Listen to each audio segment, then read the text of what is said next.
is it okay if I change and try new things and you still love me? And you just stay the same person you've always been and I still love you? Yeah, that sounds good to me. Why would you think I would like this? Because you told me this is what you've always dreamed of? I don't like big gestures like this. How many times have I... but I wanted to make our home feel like a place that you would want to live that could be yours as well as mine. Why is that so important to you? Because otherwise it feels like you're a guest. It makes me feel shitty. Like you're just visiting here until the next thing, and you're gonna leave me when you get bored or when you find something better. Like Katrina did. Like Jessica did.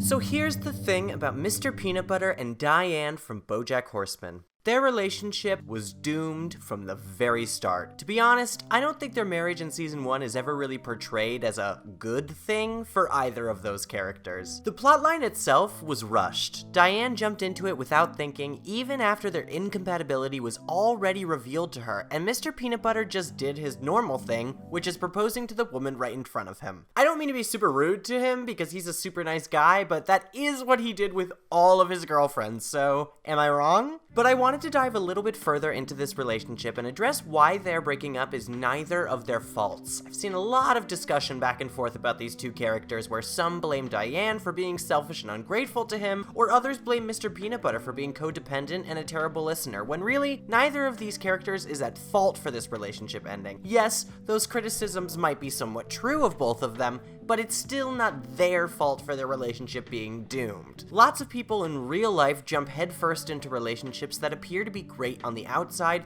but are actually extremely damaging to their emotional health, all hoping for it to be better, or squinting, as Diane puts it. At the end of the day, they don't work because they are fundamentally different people, no matter how hard they may try to be something that they are not. And you really shouldn't blame either of them for the fact that this relationship did not work. I mean, they're in enough pain, people, come on. Plus, they both ended up for the better after ending this relationship with each other. So I think ultimately both of them would say that this was a good thing that happened. One reason that they definitely weren't going to work is that they were fundamentally different people. As I've mentioned before, they are definitely the opposite of one another, and opposites do attract, but there needs to be at least something you have in common. You can't just be opposites, or some spark has to be between the two of you, which these two do not have. I mean, one cares too much about politics, while the other doesn't care at all what he says, as long as people like him. They clash several times over this, where Diane immerses herself too far into the Hank Hippopopoulos drama, causing drama with Mr. Peanutbutter's career even after he explicitly asked her to take it easy. She simply just can't, and doesn't care whether people like her or not, whereas Mr. Peanutbutter needs them to. Plus, he's genuinely confused at why she has to take a stand. And that someone had to be you? Because why? I really don't get it.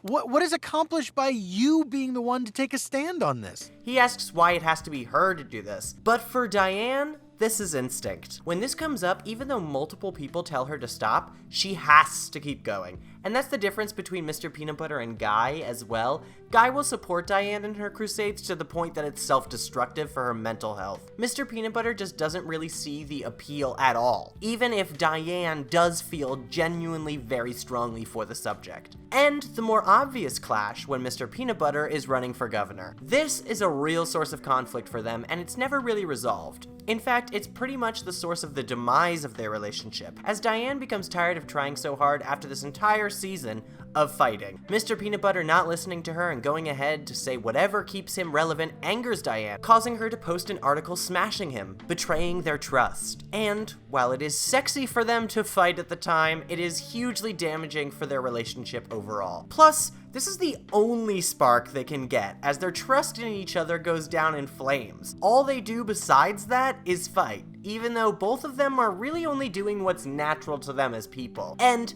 if your only spark is fighting, get some help, y'all, because that is not enough. One needs constant change, and the other is an old dog who doesn't learn new tricks. This is the resolution that they reach in After the Party, which is heartwarming at the time, but not really sustainable in any way, as season 2 later proves. They acknowledge the stark difference between one another, that Mr. Peanut Butter doesn't really mature any further as a person and latches onto others, while Diane consistently looks for new change and doesn't really keep people all that close to her. But they don't resolve to do anything about it. Mr. Peanut Butter just says it sounds good to him, but that's it.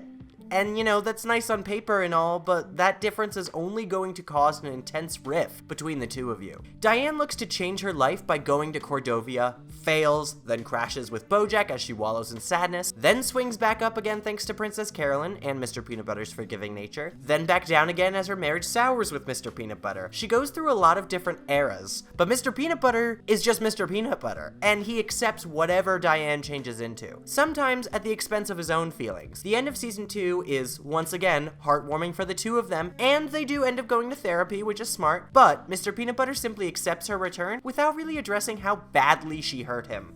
Plus, the therapist sucks, even though it is Dr. Melfi. Even after their toxic run in season 4, it is Diane who ends up driving the final nail and stating that she can't go on. Mr. Peanut Butter is ready to accept her resolution of their marriage as a beautiful but difficult to see magic eye poster. Whereas one of them needs the other sometimes doesn't even want them around. It's the worst type of combination, and they needed to work these issues out before they could really even be in a relationship with anyone. Mr. Peanut Butter is a people person too. Diane is mostly an introvert. It's stated over and over that Diane just doesn't really like parties, and it's proven just as often that Mr. Peanut Butter likes attention. From his very first moment in Hollywood, he was looking to the audiences for approval and validation, indulging in the vapid parties and nonsense small talk at the expense of the wishes of his partner. Whereas Katrina begged him not to go into that studio that was airing, he did, and even though it ended up in the greatest success of his life, it is him ignoring feelings of somebody else. While Diane is a writer. She started as a barista who used a fake name and goes on to be someone who is not fond of crowds or being in the public eye at all. I mean, she's a ghostwriter. She is basically designed to fake write books. And she repeatedly states to Mr. Peanut Butter that she hates parties and that sort of culture. I mean, look at her first boyfriend. He was the complete opposite of that kind of culture,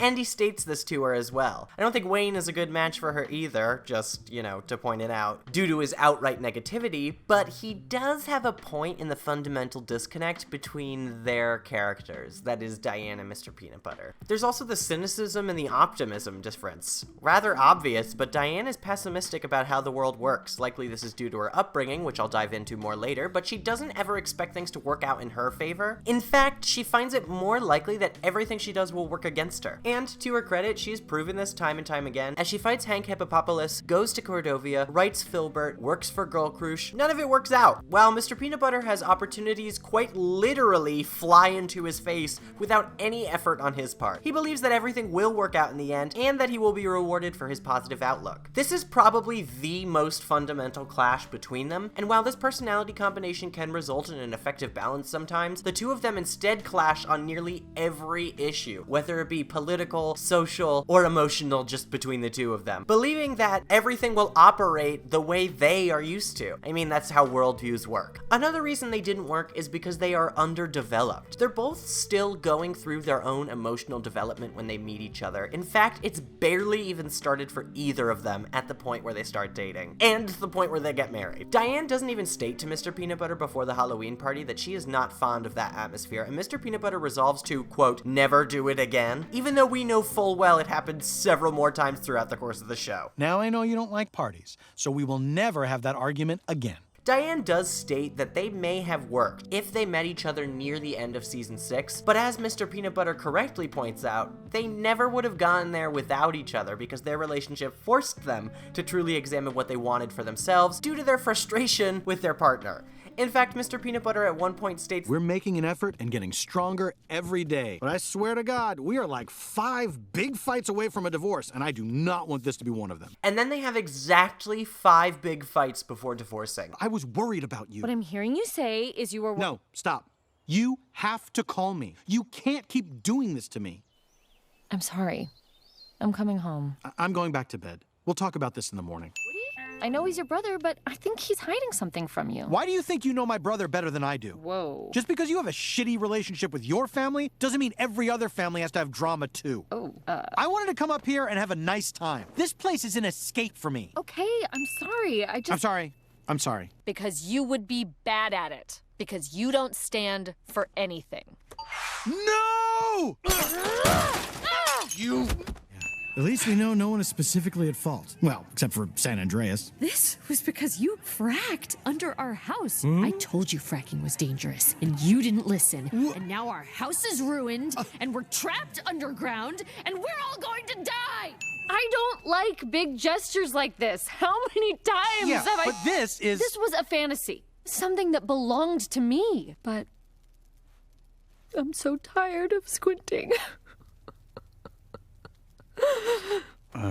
Like, they really needed to just be a little bit further along in their development, and they might have avoided just one of those fights and been able to keep going. If Mr. Peanutbutter realized just a bit sooner that Diane doesn't like grand gestures and surprises because it's important for her to have control over her own life, especially major events and fantasies like the bellroom. As he says, he needed to learn how to be a me. He needed to learn to give some space and value privacy in both his partner's life and his own, so that he can learn what he really wanted in a partner. And honestly, he needed to spend some time with himself to be able to understand what that difference is. Or maybe if Diane learned to value Mr. Peanutbutter more and spend more time with him without distractions that she throws in front of herself, or, as she puts it, learned to be part of an us, she needed to learn how to let someone in and allow them to take care of her, as well as to cast aside distractions that only serve to make her miserable. Side note, isn't it so cool that their resolutions reflect their differences and what they needed to learn in their base characters and also in their development throughout the series? Diane ends in the healthiest relationship she's ever had and is able to rely on Guy and fully trust him, whereas Mr. Peanutbutter is alone but still enjoying himself and learning to find what he actually wants out of his life without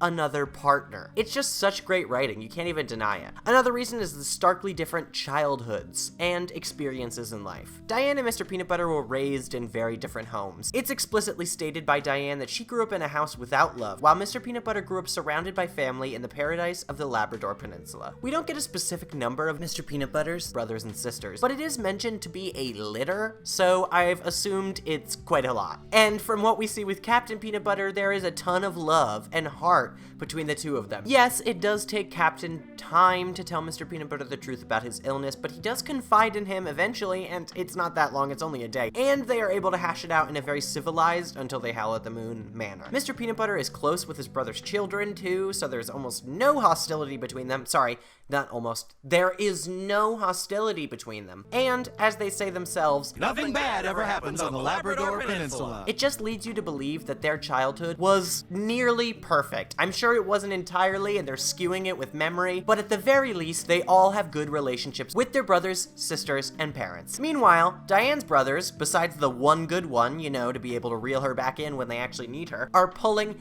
the most fucked up pranks I've ever seen, and her father is giving her all the wrong advice, both about their own culture and being a woman. It's probably difficult for them to ever relate to each other on an emotional level, which is why I think Diane goes to Bojack for emotional support more often. He understands what it's like to have shit parents and a neglectful household. No matter how much development Mr. Peanutbutter goes through, he can't understand that struggle. And the last reason is that they had no real chemistry. I'll be honest, I never saw it between them. The entirety of season 1, Diane is kind of just around Mr. Peanutbutter and on his arm, and she agrees to his proposal even though it's, quote, happening so fast, without us ever really seeing a super tender moment between them, or them enjoying any sort of activity together. What do they actually have in common? And Diane immediately comes to regret accepting his proposal too, as soon as Mr. Peanutbutter reveals he was straight up lying about there being no spectacle. And remember, this is post-Halloween party, so he has already told her that he will never surprise her again. Meanwhile, Mr. Peanutbutter proposed to her after competing the entire episode with Bojack and figuring out his feelings for her. I don't think it's a coincidence that he moved to snap her up as soon as this competition was over. I think he got afraid of losing her and being alone, and ended up making a rash decision that he didn't actually want to make. I mean, before they get married, Mr. Peanutbutter straight up tells Todd that he has a dream where Diane is gone and he feels relieved. And he's also not sure he's ready to get married again. But then he just gets married anyway. That moment is kind of played off a little bit humorously, and I'm not sure how many people remember it, but honestly, I never forgot it. All the time Mr. Peanutbutter and Diane were trying to work through those things, I was thinking, I don't know if either of them wanted to even marry each other in the first place. In season 2, at least the part where they're actually together, because you know most of that season they spend apart, we don't even really see newlywed bliss. We see a humorous cone struggle. We see them fight at a party, haggle about money and jobs, and mostly see Diane grow discontent with their situation until eventually leaving. And in season 3, they're already struggling in therapy. And both of them seem to just be going through the motions to do what they think will save their relationship. It's already over at this point in season 3 too. If it wasn't over before that, there's just no affection anymore. For us to have this little evidence before they got married and then go through this period of intense emotional turmoil where they fight constantly so soon is a terrible omen for what's to come. And season 4, like I said, is no better. They're just not even in therapy anymore. Instead, Mr. Peanutbutter barrels ahead while Diane struggles to keep up and tries to force her discontent down this time instead of repeating season 2. But this just ends up bottling the resentment up, and then she can't take anymore, causing her to officially ask him for the divorce. There was no happy time between the two of them that we got to see, even right after they got married, which is supposedly supposed to be the happiest time. It's never really shown that they had any reason to get together, and that rush that I was talking about earlier does seem very much more apparent as the seasons go on. There's only fighting and sometimes a nice resolution, but there's never really anything overtly positive. As well as this, even when we're shown them getting together, it's mostly based on physical attraction, where Diane just kind of sees him with his shirt off, and then Mr. Peanutbutter divorces his wife and sees another girl, because that's pretty much all it takes. There's not really any hint of actual attraction between the two of them, even though they do seem positive and like a good match at first because they are attracted to each other in general. That doesn't mean that they are good together. But like I've said oh so many times this video, there was just no way that this relationship could ever work. There was no chemistry, they didn't have much in common with one another, they were raised completely differently, and both of them had way too much to figure out before they could successfully navigate any relationship. And that's exactly why it's not their fault this relationship imploded. A lot of these differences are so fundamental, there's nothing to be done, no matter how much you want to. And while both of them hurt each other, they can't be blamed for not knowing better. Mr. Peanutbutter's a very positive guy, and Diane was charmed by him. They started dating, and one thing led to another. You can't really blame them for accidentally falling into something that they needed to get out of. After all, they did need this relationship to become the fleshed out, mentally healthy people that we saw at the end of the series and that we love now. So I think that it's for the best. But anyway, if you liked this video, consider supporting us on Patreon at patreon.com/PosiTVty. You can join for free to get previews of the videos before they go to YouTube, weeks early, and up to 5 minutes of previews, just so that you don't have to wait for those videos. But if you wanted to contribute to our Patreon, you get those videos weeks early, you get the full reactions, and you get to vote on whatever you want to see on the channel. So it's a great way to get more content for yourself, but also support us. And then let me know what you want to see next in the comments below. My Bojack fans have been very responsive. Thank you guys so much for all the love, and you have given me a lot of great ideas for videos to make next, so continue doing that, and I will see you guys for the next one. Goodbye!